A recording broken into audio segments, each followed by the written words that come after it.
SL review එකට දැන් ඔයාලා හැමෝම iPhone කියලා පිළිගන්නවා. ඉතින් සාමාන්‍යයෙන් ස්මාර්ට්ෆෝන් එකක් මිලදී ගන්නකොට හැමෝටම flagship smartphone, high end, mid range ගන්න අවශ්‍යත් නැහැ. එහෙම ගන්න පුළුවන්කමකුත් නැහැ. ඉතින් සමහර අයට අවශ්‍ය කරන්නේ entry level ස්මාර්ට්ෆෝන් එකක්. තමන්ගේ social media වැඩ කටයුතු කරගෙන පොඩ්ඩක් ෆොටෝ එකක් ගහගෙන සාමාන්‍ය විදියට පාවිච්චි කරන්න entry level ස්මාර්ට්ෆෝන් එකක් ඕනේ කරන්නේ. ඉතින් ඒ හින්දා මම හිතුවා සාමාන්‍යයෙන් රුපියල් 20000 වගේ අතර යන ස්මාර්ට්ෆෝන්ස් බ්‍රෑන්ඩ් කිහිපයකින්ම ගෙනල්ලා ඔයාලට රිවිව්ස් අරන් එන්න.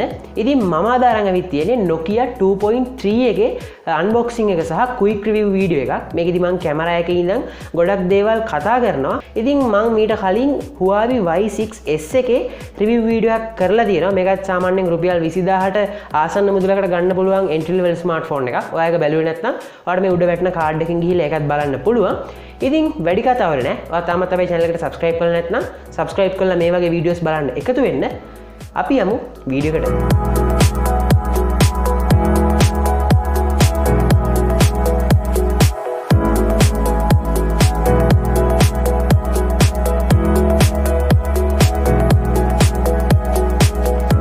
Nokia 2.3 එකේ unboxing එකේ මුලින්ම පටන් ගන්නම්. ඔයාලට මේකේ box එක බැලුවාම සාමාන්‍යයෙන් Nokia smartphones වල තියෙන format එකටම තියෙන box එකක් තමයි බලා ගන්න පුළුවන් වෙන්නේ. ඒ design එකමයි මේකෙත් තියෙන්නේ. ඉතින් මෙතන ඉස්සරහින් Nokia 2.3 කියලා සඳහනක් තියෙනවා. ඒ වගේම මේකේ side එකෙන් ඔයාලට බලා ගන්න පුළුවන් මේකේ color එක. මං ගාව තියෙන්නේ cyan green කියන color එක. ඉතින් ඊළඟට මේකේ box එකේ පිටිපස්ස බැලුවාට පස්සේ මේකේ ඔයාලට බලා ගන්න පුළුවන් Android 10 ready කියලා සඳහනක් තියෙනවා. ඊළඟට මෙතනින් quick specifications ටිකක් සාමාන්‍යයෙන් ඒගොල්ලන්ගේ ගොඩක් smartphones වල සඳහන් කරනවා වගේ සඳහන් කරලා තියෙනවා. මෙතන විශේෂයෙන් කියන්න ඕනේ මේකේ සඳහන් කරලා තියෙනවා Google Assistant button එකක් තියෙනවා කියලා. ඒ වගේම මේකේ 2-day battery life එකක් තියෙනවා කියලා සඳහන් කරලා තියෙනවා. ඉතින් මේකට තියෙන මිලියම් පවර් 4000ක බැටරි එකක්. ඒ කියන්නේ මේ price point එකේ හැටියට මේකේ battery life එක සෑහෙන්න හොඳයි. ඉතින් මේවා තමයි මේකේ box එක බැලුවම අපිට බලා ගන්න පුළුවන් වෙන්නේ. ඉතින් මම දැන් මෙන්න මේ විදිහට මේකේ box එක unbox කරගන්නම්. ඉතින් phone එකේ box එක unbox කරාම මුලින්ම ඔයාලට බලා ගන්න පුළුවන් මේ phone එක 2.3 device එක. මම මේක පොඩ්ඩක් පැත්තකින් තියාගත්තට පස්සේ ඔයාලට බලා ගන්න පුළුවන් මේකේ box එකේ යට කොටස open කරන්න පුළුවන්. මේක open කරාට පස්සේ මුලින්ම තියෙනවා මේකේ quick start guide එක සහ තව paperworks කිහිපයක්. ඒ ටික මම පැත්තකින් තියාගන්නම්. ඊළඟට ඔයාලට බලා ගන්න පුළුවන් මේකේ charging වලට එන wall adapter එක දීලා තියෙනවා. මේකේ fast charging තියනවද කියලා කිසිම සඳහනක් නැහැ. ඊළඟට ඔයාලට මේකේ දීලා තියෙනවා මේකට එන hand free එක. සාමාන්‍යයෙන් මේ price එකට hand free එකක් එනවා ගොඩක් අඩුයි. ඒ නිසා මේක මේ smartphone එකට plus point එකක් විදිහට ගන්න පුළුවන්. ඊළඟට මෙතන අපිට data cable එක දීලා තියෙනවා. මේක micro USB port එකක්. ඒ කියන්නේ USB type C නෙමෙයි. ඉතින් අපිට box එක ඇතුලේ මේවා තමයි බලා ගන්න පුළුවන් වෙන්නේ. ඊළඟට මම device එක අතර අරගන්නම්. ඉතින් device එක ගත්තට පස්සේ මේකේ first impression එක මගේ impression එක ගත්තොත් මට මේක මාරම feel එකක් ගෙනත් දෙනවා. මේකේ glass එක display එකේ glass එක සෑහෙන හොඳයි. ඊළඟට මේකේ design එක ගත්තොත් මේක round corners තියෙන්නේ. හැබැයි edges මේකේ sharp විදියට තියෙන්නේ. සාමාන්‍යයෙන් ගොඩක් smartphones වල edges එන්නේ curve වෙලා. හැබැයි මේකේ තියෙන්නේ sharp edges. ඒ කියන්නේ මේක ටිකක් හතරැස් විදියට තමයි මේකේ phone එක බලා ගන්න පුළුවන් වෙන්නේ.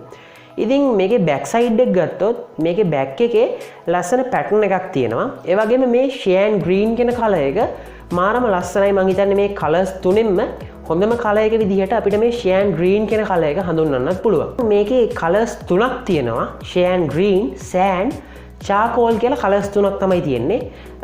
colors ගත්තත් මෙතන තියෙන්නේ ගොඩක්ම වෙනස් colors ටිකක්. ඉතින් අපි ඊළඟට මේ ෆෝන් එක ගැන ටිකක් කතා කරන්න ගත්තොත් මේකට තියෙන්නේ 6.2 inch IPS LCD display එකක්. මේකේ resolution එක වෙන්නේ 720 by 1520.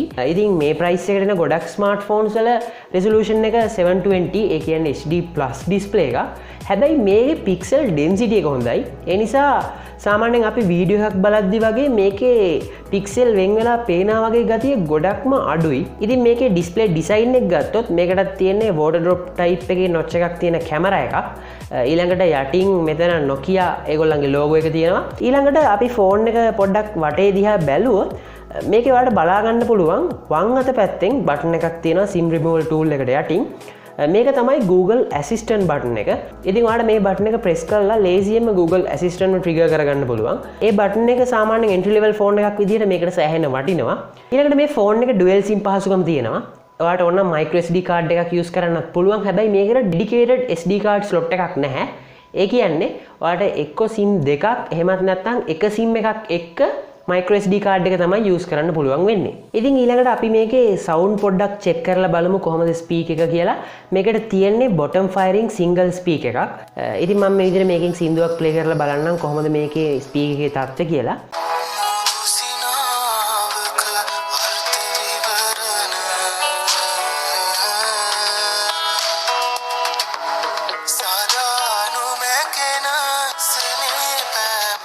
ඉතින් ඔයාලට මේක අහන්න පුළුවන් ඒ තරම්ම ගැටලුවක් නැහැ මේක ප්‍රයිස් පොයින්ට් එකේ හැටියට සෑහෙන්න පුළුවන් මේකේ බේස් ටිකක් හොඳයි ඊළඟට හයිස් උනත් පොඩ්ඩක් හොඳ මට්ටමක තියෙනවා සාමාන්‍යයෙන් ප්‍රයිස් පොයින්ට් එකේ හැටියට ගත්තොත් මට මේකේ කිසිම ප්‍රශ්නයක් නැහැ ස්මාර්ට්ෆෝන් එකේ ස්පීක් එක සෑහෙන්න පුළුවන් මට්ටමක තියෙනවා ඉතින් ඊළඟට අපි මේකේ කැමරාස් ගැන පොඩ්ඩක් කතා කරලෙමු මේ ෆෝන් එකට තියෙන්නේ 13 megapixel f2.2 aperture කැමරා එකක් ඊළඟට 2 megapixel depth sensor එකකුත් මේකේ දීලා තියෙනවා. ඒ කියන්නේ dual camera setup එකක් මේ smartphone එකේ දීලා තියෙනවා. ඊළඟට මේකේ camera features ගැන පොඩ්ඩක් කතා කරොත් මේකට HDR ඊළඟට portrait වගේ පහසුකම් දීලා තියෙනවා.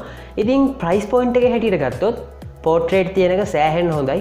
මම කලින් රිවිව් කරපු Huawei Y6s එකෙත් portrait පහසුකම දීලා නැහැ. අපි දැන් මේකෙන් පොඩ්ඩක් කැමරා එක open කරගෙන photos කිහිපයක් අරන් බලමු කොහොමද මේකේ තත්ත්වය කියලා.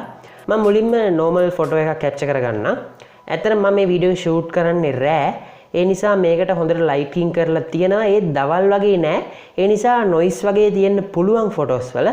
ඉතින් ඔයාලට දැන් බලා ගන්න පුළුවන් මම capture කරගත්තු photos කිහිපයක්. මේවා ඇත්තටම රෑ ගත්තු හින්දා වෙන්න ඕනේ. මේක ටිකක් noise නම් වැඩි. සාමාන්‍යයෙන් noise තත්ත්වයක් තියෙනවා. හැබැයි මේකේ blacks එහෙම හොඳට පෙන්ලා තියෙනවා. කළු පාට ගැටලුවක් නැහැ. හොඳට තියෙනවා.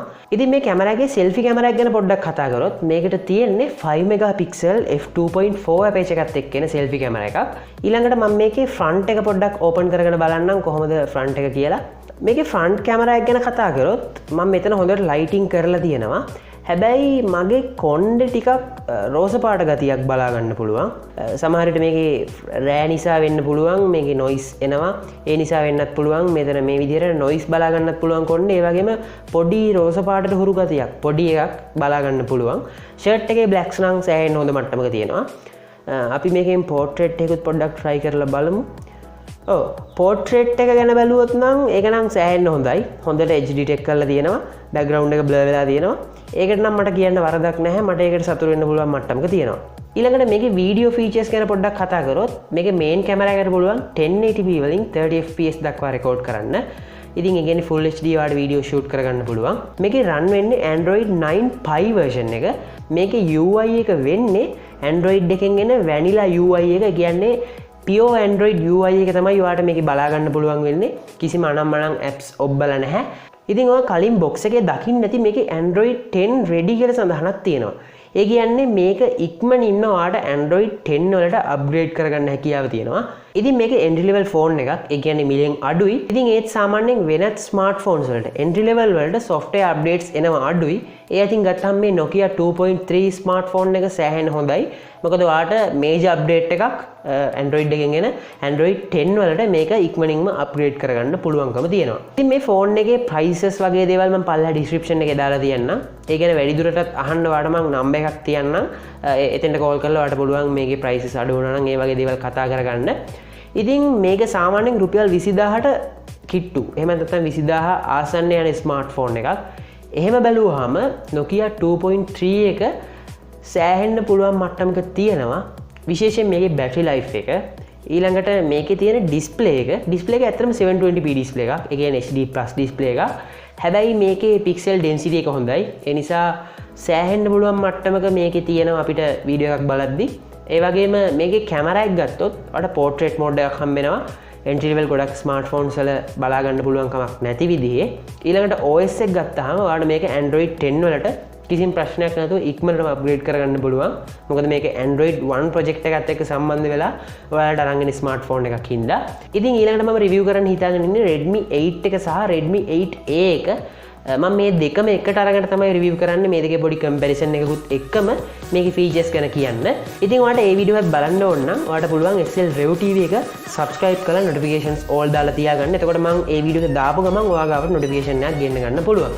ඉතින් වීඩියෝ හොඳයි නම් like කරන්න, ඔයාගේ යාළුවන්ටත් බලන්න share කරන්න. තවත් මේ වගේම වීඩියෝ එකකින් ඉක්මනටම හම්බෙමු. එතකන් ඔයාලා හැමෝටම සුබ දවසක්. මහත් විදියට ඉන්න.